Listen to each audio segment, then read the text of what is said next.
right now, what he needs to do is listen to the Art McCoy University radio show so I can give him some common sense.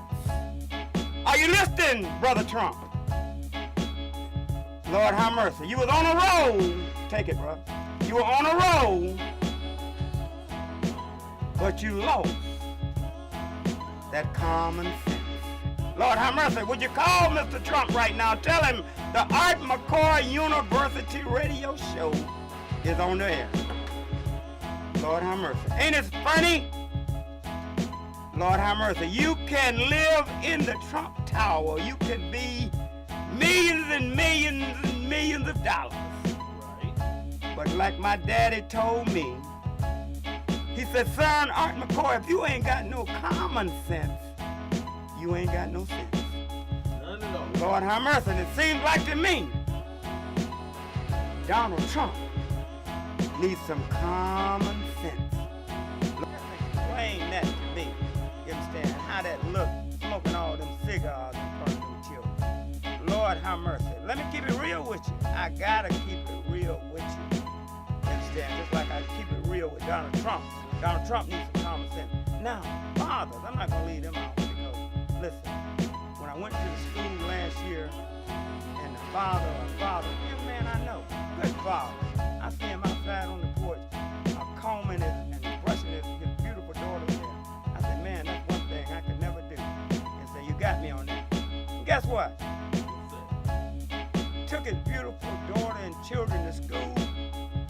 He was coming in and I was going out. Man, that man smelled just like a pile of loud. That reefer was, marijuana was reaping from this guy so strong. Man, I thought I was in the marijuana house. And what makes it so bad, he was taking his son to school. So if I smelled it, you know, the children and the teachers and the principal smelled it. Bad way to do it. You know what? I know I'm older than you all are, so you all don't understand the conversation that I'm giving you right now. But listen, I used to smoke as much marijuana as most of you all did. But guess what?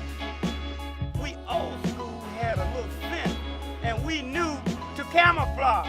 Oh yeah, we smoking. We know marijuana smells loud, so we put the nice cologne or perfume or whatever we had to put on, peppermint, put the peppermint in our mouth, and then we knew how to camouflage that smell. You know you ain't got no driver's license. You know you ain't got no driver's license. You know you ain't got no insurance. Lord have mercy. You know that. So why would you be smoking all this loud and this Reggie Bush in your car? You ain't got no driver's license, one of your taillights probably out. And you got all this marijuana smoke, weed smoke coming out your car. Now I'm riding next to you, and I'm getting high from the fumes coming over to my car. So here's my question. Lord have mercy, I hate to use the word dummies, so I'm going to use the uninformed, okay? Okay. If I'm the police, and I'm riding past your car, and I smell all this smell coming out your car, this marijuana, this weed, what am I going to do? What am I going to do? You have forced me to pull you over. I already know you ain't got no license. I already know that you ain't got no insurance, so I'm going to pull you over, and here you are. You are in a mess, all because, Lord have mercy, I don't know what we did, Brother Ted. I don't know what we did when we smoking weed in our car. How did we disguise that? We had some incense or something in that, didn't we? Something we had. Hey, I'm talking old school. Some kind of way we kind of kill that smell, so when the police pull up aside of us, they smell a little incense or something. You understand? They say at least the fool had got nerve enough to try to disguise it. So game recognized game, so they go on about their business. Melanated media news, YouTube, we're just blowing up. Facebook just blowing up. So you all continue to tune in and catch the show. But let me tell you another survey, so you all won't know that I pick on women. Miss Controversy always say I pick on one. Say, you must be a male chauvinist or something. Instead, that's why I fired her. And penitentiary. I did a survey. And in that survey, here's what I found out. I found out an amazing stat. 35% of those that were in jail and penitentiary, they told me that they got caught because they ran, but the police was able to catch them because they couldn't run because their pants kept falling down. Again, I'm going to give you this stat one more time. 38% of the people I interviewed, me and my staff interviewed in jail and penitentiaries, they told us. This is a very interesting survey you're giving me, but the reason I couldn't get away, the reason I got caught, is because, listen, there's no reason in the world why that fat officer should have caught me. But as I was running, my pants kept falling down below my waist, and I couldn't run with my pants falling down below my waist, and I kept tripping. And Mr. McCoy, that's why I wound up in Mansfield Penitentiary. That's why I wound up in Chillicothe Penitentiary. That's why I wound up in Lucasville, because my pants kept falling down and I kept getting caught. Lord have mercy. The name of this show is The Common Sense Radio. So, if I could use a little common sense here, listen. Now here y'all trying to, I know y'all gonna say I'm trying to influence some bad behavior, some illegal behavior, but I'm not. I'm just using common sense. If I know that I'm doing something illegal, I'm gonna try to have my pants nice and tight up against my waist. So just if I have to run, I'm going all the advantage I can get to running.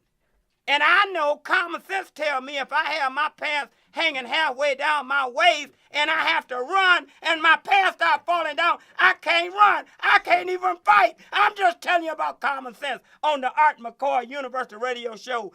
216-578-1491 line open. I've heard so many conversations within the black community. It's either, so I want to review this a little bit with you all if you want to. Have President Barack Obama been a good president for the black community, or has he been an ineffective president for the black community? Now that is the question. Many people will if Miss Controversy was here, she would run me out the studio if I questioned whether President Barack Obama has been effective with the black community. And then there are those that say that he hasn't did anything for the black community. He's helped everybody but the black community. And so if you have any comments on this matter, since President Barack Obama, after 8 years, he's down to less than 80 days, 90 days as president. I thought that he missed a great opportunity, especially being a community organizer at one time before he became senator and president. I thought that he missed a great opportunity to help many of the disenfranchised young people in America, particularly black young people who needed a way. I thought that maybe he would have figured out a better way. I know he came up with a program at the middle of the second term, but I haven't heard much about it. But I think he missed the calling when it came to helping the youth. His 8 years, the youth are still as decombobulated and no jobs and still crime-filled as ever. So on that strength, I just think that he missed the calling on that. I don't give you much thanks, but I want you to know one thing right now. I appreciate you from the bottom of my heart, and I love you very much. You're one of the most hardest working men in show business. You come on and do this show You got several other blog shows you do as well as Voice It Radio. So just take this time, Brother Al, to tell the people when they can catch you on other shows, your shows. Wow, I thank you in the Creator's name. Give much respect to my mom, Mama Porter. And you can catch me, Blog Talk Radio, on a Monday evening, 9 p.m. to 10 p.m. And that is called Man in the Streets. That stands for Music Activism News. Number there is 646-478-0944. Or you could just look up Al Porter, Man in the Streets. And on Thursdays, voiceitradio.com. That's Thursdays, voiceitradio.com. And it's called the Black on Black Crime Incorporated Hip Hop Workshop. Announcement right now. I'm going to make a major announcement right now. And that is that I was watching History Channel, and I was watching how riots start. And it brought back memories to me because I was in the 1969 riot. I was right in the middle of it. And what happens with riots, they don't happen particularly like people think they happen. Oh, there's this incident over there and we're going to all get together in riots. That's not how riots really happen in a community. Riots happen through years and years of decay and neglect of neighborhoods and communities, and through that decay and neglect and depression comes combustion, and through that combustion become riots. And I'm telling you right now, the city of Cleveland is the inner city of Cleveland is right at the point of where it could combust. And if there's riots that's going to happen in the city of Cleveland, they're going to happen because the main infrastructure has forgot about the inner city, and they have left them devastated, hopeless, violence all around, housing messed up. Once this get to a certain point, then the cities explode into riots. That's history. And I'm telling you right now, the city of Cleveland, if they don't go into the inner city core and work on that inner city core and that inner city structure, that's where the riots will form from. And that's where the combustion will begin. Now, what am I saying here? Let me make this very clear, because I know millions of listeners are listening, and I don't want you all to say in any way that Art McCoy is promoting a riot. That's the last thing I want, because from the 1969 riot, I saw the devastation that happened all around me on the east side of the fight. But what I am saying is that the conditions that I saw at that time on Arbondale in 69 and back again in 66 on Huff, the conditions were those that in which caused riots. So I'm asking the city to pay attention to this and do something about it. Waiting on Donald Trump to call in because I got some common sense for him. I can help his presidency. Call me, Donald. Lord have mercy. You might have all the money. You might have all of that. But turn into the Art McCoy University Radio Show. I will give you some common sense. If I can give retired Judge, 103 years old, Judge Jean Merrill Capers some, I know I can give you some. Call me, turn it up. Oh, sing it. Hit me. Today what we've tried to do is we've tried to give Donald Trump what he needs most, some common sense. We tried to give the mothers who's taking their children to school, please don't take your children to school and have the car smelling like marijuana. Please don't do that. And also, mothers, I want you to remember one thing. Lord have mercy. Don't spend $300, $400 on bundles of hair and won't spend $13 on the book. Oh, y'all hear me? Men, don't go to school smelling loud like you've been smoking marijuana, all right?